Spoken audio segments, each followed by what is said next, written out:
పాకిస్తాన్ ఇప్పుడు మరి మొత్తానికి డ్రామా అయితే కంప్లీట్ అయింది. సో వరల్డ్ కప్ ఆడుతుంది 15వ తారీఖు అనేది. సో ఏమిటి ఈ డ్రామా, ఎలా అర్థం చేసుకోవాలి, ఎలా బుద్ధి వచ్చిందని అనుకోవాలి? సో ఫస్ట్ పాకిస్తాన్ అంటే ఇది యూటర్న్ అనాలా లేకపోతే ఏమీ చేయలేని అశక్తతలో ఇంకా ఏదో ఒక టర్న్ తీసుకోవాలని అనుకుందా తెలియదు, కానీ పాకిస్తాన్కి మాత్రం గట్టి ఒక ఎదురు దెబ్బే ఇది. ఒక రకంగా చెప్పాలంటే వాళ్ళకు ఉన్నదల్లా కూడా ఏంటంటే ఒక మేకపోతు గాంభీర్యం మాత్రమే. నిజానికి వాడికి ఏముందిరా బాబు అంటే ఏమీ లేదు అక్కడ. ఆ దేశంలో తినడానికి తిండి ఉండదు. వాడు F-16ల గురించి మాట్లాడతాడు. అది నిజంగా మాట్లాడితే ఒక వారం రోజులు మించి వాళ్ళ దగ్గర వార్ హెడ్స్ ఉండవు. లిటరల్ గా మాట్లాడితే వాళ్ళ దగ్గర మిలిటరీ ఎక్విప్మెంట్ కూడా అంతగా ఉండదు. వారం రోజులు 10 రోజులు మహా అయితే కొడితే అది కూడా కష్టమే. మొన్న తేలిపోయింది, అది కూడా మెయింటెనెన్స్ లేదు. ఆ చైనాకి సంబంధించిన ఏదో తుప్పు పట్టిన ఏదో కొంచెం 3rd గ్రేడ్ సరికంతా పాకిస్తాన్ కంటగడుతూ ఉంటారు.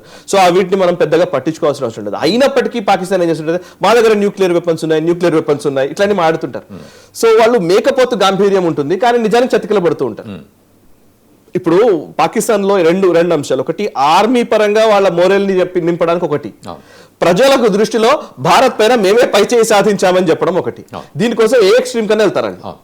సో ఇవాళ కూడా అదే జరుగుతుంది. పాకిస్తాన్ ముఖ్యంగా ఏం చేయాలి, వరల్డ్ కప్ విషయంలో T20 వరల్డ్ కప్ జరుగుతున్న టైంలో బంగ్లాదేశ్ కి సంబంధించిన ప్లేయర్ కోసమని, ఆయన పేరేంటి, ముస్తఫిజుర్ రెహమాన్, బంగ్లాదేశ్ క్రికెటర్. ఆ క్రికెటర్ కోసమని ఆయన్ని KKR కోల్కతా నైట్ రైడర్స్ ఏదైతే ఆయన తీసుకుందో, సో అది తీసుకోవడానికి వీల్లేదని BCCI చెప్పడము, దీంతో ఆయన్ని తొలగించిన నేపథ్యంలో బంగ్లాదేశ్ మేము ఇండియాలో ఆడము, మాకు సెక్యూరిటీ థ్రెట్ ఉందని చెప్పడం. దీనికి కారణం ఇది చెప్పట్లేదు, ముస్తఫిజుర్ రెహమాన్ ది BCCI నిర్ణయం. BCCI ఆధ్వర్యంలో IPL నడుస్తోంది. సో BCCI వేరు, ICC వేరు.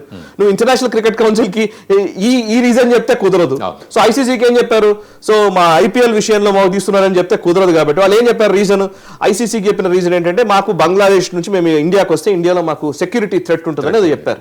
సెక్యూరిటీ థ్రెట్ ఉంటుంది కాబట్టి ఎట్లా కుదురుతుంది. మొన్ననే మరి వచ్చావు కదా, సెక్యూరిటీ థ్రెట్ అయితే కనుక షేక్ హసీనా గద్దె దిగిన తర్వాత కూడా బంగ్లాదేశ్ మన దగ్గర సిరీస్ లో పాల్గొంది. మన దగ్గర చాలా క్రికెట్ మ్యాచ్ కూడా జరిగాయి. ఈవెన్ హైదరాబాద్ లో కూడా జరిగింది. ఈవెన్ విశ్వ హిందూ పరిషత్ వీళ్ళు కూడా చాలా జరగడానికి వీల్లేదని మాట్లాడారు. బట్ జరిగింది ఇక్కడ. ఓకే, బంగ్లాదేశ్ కి సంబంధించినటువంటి క్రికెట్ టీం భారత్ కు వచ్చింది, మనం ఆ క్రికెట్ ఆడాము. సో ఇప్పుడేదో సెక్యూరిటీ థ్రెట్ వస్తుందంటే అట్లా కుదరదు అని చెప్పేసి ICC చెప్పింది. వాళ్ళకి కావాలంటే మేము T20 వరల్డ్ కప్ నుంచే తీసేస్తున్నామని తీసేశారు. అండ్ స్కాట్లాండ్ లో ఏదో దేశాన్ని రీప్లేస్ చేశారు. దీంతో బంగ్లాదేశ్ ని రెస్క్యూ చేయడానికి మేము వస్తామని పాకిస్తాన్ రంగంలోకి దిగింది. సో పాకిస్తాన్ రంగంలోకి దిగి మేము ఇండియాతో మేము ఆడము అని చెప్పేసి వాళ్ళు చెప్పారు. అట్లా కుదరదు అని చెప్పేసి డైరెక్ట్ గానే ICC డైరెక్ట్ వార్నింగ్ ఇచ్చింది. సో మీకు మ్యాచ్ ఫీజులు, బేసికల్లీ పాకిస్తాన్ పరిస్థితి ఏంటంటే వాళ్ళకి డబ్బులే లేవు. ఉన్న ఒక $1 బిలియన్ $2 బిలియన్ కోసం కొట్టుకు వస్తున్నారు. ఒక $1 బిలియన్ IMF లోన్ కోసం అని చెప్పేసి నానా అగచాట్లు పడుతున్నాడు అసీం మునీర్ గాని, షహబాజ్ షరీఫ్ గాని. షహబాజ్ షరీఫ్ అయితే మేము అడుక్కుంటున్నామని చెప్తున్న పరిస్థితి. సో ఇప్పుడేంటి, ఇట్లాంటి ఇండియా పాకిస్తాన్ క్రికెట్ మ్యాచ్ జరిగితే అట్లీస్ట్ కొంత డబ్బులన్నీ వస్తాయి ఆ పాకిస్తాన్ క్రికెట్ బోర్డుకో లేకపోతే పాకిస్తాన్ కో, అంతో ఎంతో కొంత అడ్వర్టైజ్మెంట్ రూపంలోనో లేకపోతే ఏదో ఒక రకంగా స్పాన్సర్షిప్స్ రూపంలో డబ్బులను వస్తాయి. ఈ డబ్బులు కూడా వదులుకునే పరిస్థితిలో పాకిస్తాన్ లేదు. నెంబర్ 1. నెంబర్ 2, బంగ్లాదేశ్ రెస్క్యూ చేస్తున్నాం అనుకున్నారు, కానీ వీళ్ళు రెస్క్యూ అయిపోయేది, వీళ్ళని ఎవరు రెస్క్యూ చేసేలా లేడు. సో అట్లాంటి స్థితి వచ్చేసరికి సో మొహసిన్ నఖ్వీ ఎట్టకేలకు వెనక్కి తగ్గక తప్పని పరిస్థితి వచ్చింది. అండ్ ముందంతా కూడా PCB చాలా గట్టిగా మేము బంగ్లాదేశ్ కోసం నిలబడ్డాము, ఊరికే మేము వెళ్ళము, మాకు అసీం మునీర్ ఉన్నాడు వెనకాల, మాకు ఫీల్డ్ మార్షల్ అసీం మునీర్ ఉన్నాడు, అసీం మునీర్ ఏం చేయగలడో మీకు తెలుసు, స్పోర్ట్స్ ని స్పోర్ట్స్ లాగా చూడాలని వాళ్ళే చెప్తారు. మళ్ళీ స్పోర్ట్స్ లాగా ఇది మిలిటరీకి లింక్ చేస్తారు. ఓకే, లింక్ చేస్తే మనం ఎక్కడ తగ్గలేదు, గట్టిగానే ఉన్నారు. ICC and Bangladesh cricket board and PCBకి మధ్య లాహోర్ లో జరిగిన చర్చల్లో ఎట్టకేలకు పాకిస్తాన్ వెనక్కి తగ్గక తప్పని పరిస్థితి ఏర్పడింది. సో ఆఖరికి యూటర్న్ తీసుకున్నారు. February 15th రోజున పాకిస్తాన్ తో మ్యాచ్ ఉండబోతోంది భారత్ కి. ఓకే, సో అంటే ఎలాంటి ప్రతిష్టాత్మకమైన మ్యాచ్ గా మనం చూడాలి? ప్రతిష్టాత్మకంగా ఇంతకు ముందు ఉండేదండి. యాక్చువల్లీ ఇంతకు ముందంతా భారత్ ఇండియా అంటే సమ ఉజ్జీలు అనే ఒక భావన ఉండేది. ఇవాళ సమ ఉజ్జీలు ఏ పొజిషన్ లోనూ లేరు నాకు తెలిసి. సరే, of course cricket is cricket. ఎప్పుడైనా ఈ రోజు ఫామ్ లో ఉన్న టీం రేపు పొద్దున ఉంటుందా ఉండదో తెలియదు కానీ, బట్ ఆ రోజు ఆడడమే లెక్క. ఆ రోజు ప్లేయర్లు ఎలా ఆడారన్న దాన్ని బట్టి విజయాలు అపజయాలు నిర్ణయించబడతాయి కాబట్టి. బట్ ఓవరాల్ గా చూస్తే పాకిస్తాన్ ఎందులోనూ ఇంతకు ముందంతా కూడా ఒక 20 ఏళ్ల క్రితం 15 ఏళ్ల క్రితం ఎలా ఉండేదంటే భారత్ అండ్ పాకిస్తాన్ రెండు సమ ఉజ్జీలు అనే ఒక భావన ఉండేది. మోదీ గారు వచ్చిన తర్వాత ఏమైందంటే అసలు పాకిస్తాన్ ఏ రోజైనా అసలు రెలవెంట్ గా తీసుకోలేదు. బట్ పాకిస్తాన్ ని ఎలా ఎప్పుడు కొట్టాలో అంత గట్టిగానే ధీటుగానే జవాబు ఇచ్చుకుంటూ వచ్చారు.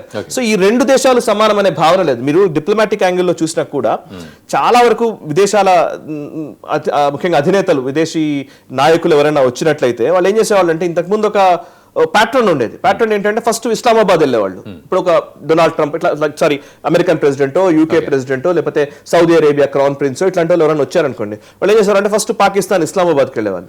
ఇస్లామాబాద్ నుండి ఢిల్లీకి వచ్చేవాళ్ళు. ఢిల్లీకి వచ్చి వాళ్ళు వెళ్ళిపోయేవాళ్ళు. లేదా ఢిల్లీకి వచ్చేవాళ్ళు ఫస్ట్, ఢిల్లీ నుంచి ఇస్లామాబాద్ వెళ్ళేవాళ్ళు. ఈ రెండు కామన్ గా ఉండేది అనమాట. సో రెండింటిని సేమ్ గా ట్రీట్ చేసేవి వెస్టర్న్ కంట్రీస్.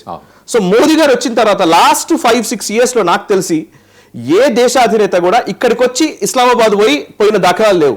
అండ్ ఇస్లామాబాద్ నుంచి ఇక్కడికి వచ్చిన దాఖలాలు లేవు. మీరు అయితే వీలైతే ఇంకా ఒక్కొక్క సందర్భంలో అయితే యుఏఈ క్రౌన్ ప్రిన్స్ ఎవరో ఇస్లామాబాద్ నుంచి ఇక్కడికి వస్తూ ఉంటే ఆయన డైరెక్ట్ గా మళ్ళీ దుబాయ్ వెళ్ళిపోయి మళ్ళీ దుబాయ్ నుంచి మళ్ళీ ఇటు వచ్చాడు వన్ డే గ్యాప్ లో. సో మనం క్లియర్ గా ఉన్నాం అంటే ఆప్టిక్స్ లో కూడా రెండు సమానం అనే భావన కల్పించడానికి వీలు లేదనే భావనలోనే ఉన్నాం. అండ్ మీరు అబ్జర్వ్ చేస్తే యునైటెడ్ నేషన్స్ లో మీరు గత 10 సంవత్సరాలు ఇంతకు ముందు అంత ఎట్లా ఉండేదంటే ఆనవాయితీ పాకిస్తాన్ ప్రధాని మాట్లాడేది అండ్ భారత ప్రధాని మాట్లాడేది. పాకిస్తాన్ విదేశాంగ మంత్రి మాట్లాడితే భారత విదేశాంగ మంత్రి మాట్లాడుతూ ఉండేది. ఇట్లా ఉండేది. But past few years Pakistan సంబంధించినటువంటి ప్రధానమంత్రి మాట్లాడినా ఎవరు మాట్లాడినా మన యంగ్ డిప్లొమాట్స్ తోటి ఆన్సర్ చెప్పిస్తున్నాం. అంతే. సో అట్లాంటి ఒక ఆప్టిక్స్ లోకి మనం తీసుకెళ్ళాం పాకిస్తాన్ ఈ రోజు భారత్ రెండు ఒకటే అని అనేవాళ్ళు ఎవరు లేరు.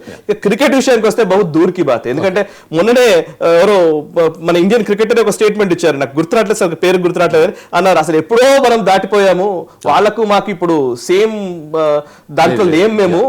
ఎందుకంటే వాళ్ళు చాలా వాళ్ళ ప్రదర్శన కూడా చాలా పేలవంగానే ఉంటుంది కదా. పాకిస్తాన్ ఎన్ని మ్యాచ్లు ఓడిపోతున్నారు.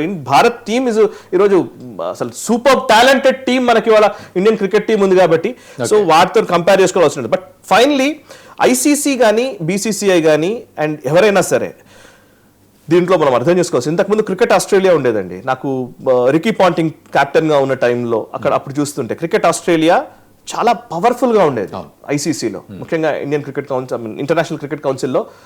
కొంతకాలం బ్రిటన్ హవా నడిచేది, యూకే హవా, బ్రిటన్ హవా ఎక్కువ, ఇంగ్లాండ్ హవా ఎక్కువ నడిచేది. కొంతకాలం ఆస్ట్రేలియా హవా ఎక్కువ నడిచింది. ఆస్ట్రేలియా హవా ఎక్కువ నడిచిన రోజులు కూడా మనం అందరం కూడా చిన్న టీమ్స్ గానే మనల్ని పరిగణించేవాళ్ళు. ఇవాళ భారత్ ఎరా వచ్చింది. లాస్ట్ 10-15 years నుంచి క్రికెట్ పర్ఫార్మెన్స్ లోనూ మనమే ఆధిపత్యం చూపిస్తున్నాము, యాజ్ వెల్ యాజ్ ఐసీసీ ఆ కాంబినేషన్ లో కూడా మనమే ఆధిపత్యం చూపిస్తున్నాం. సో శరద్ పవార్ కాలం నుంచి ఇది మొదలైంది. నిజానికి మాట్లాడే శరద్ పవార్ గారు ఐసీసీ చైర్మన్ గా ఉన్నప్పటి నుంచి మొదలైంది. సో మనం ఆ పట్టును నిలుపుకుంటున్నాం కాబట్టి అఫ్ కోర్స్ రెండు money and power decides everything. So ఈరోజు భారత్ ఈ ఉన్న దేశాలది ఎక్కడా కూడా తలదించుకునే పరిస్థితులు లేదు కాబట్టి వీ హ్యావ్ మనీ అండ్ మనం ఆడితే డబ్బులు వస్తాయి. మన ప్లేయర్లకు అక్కడ కనబడుతూ ఉంటే వీళ్ళ పర్ఫార్మెన్స్ చూడడం కోసం స్పాన్సర్స్ వస్తారు. సో మనల్ని ఎవరు వదులుకునే పరిస్థితి లేదు. సో పాకిస్తాన్ కు అదే కావాలి, డబ్బులు కావాలి వాళ్ళ. So money and power plays a major role. So దీన్ని కరెక్ట్ గా అప్లై చేయడం తోటి పాకిస్తాన్ దిగిరాక తప్పలేదు.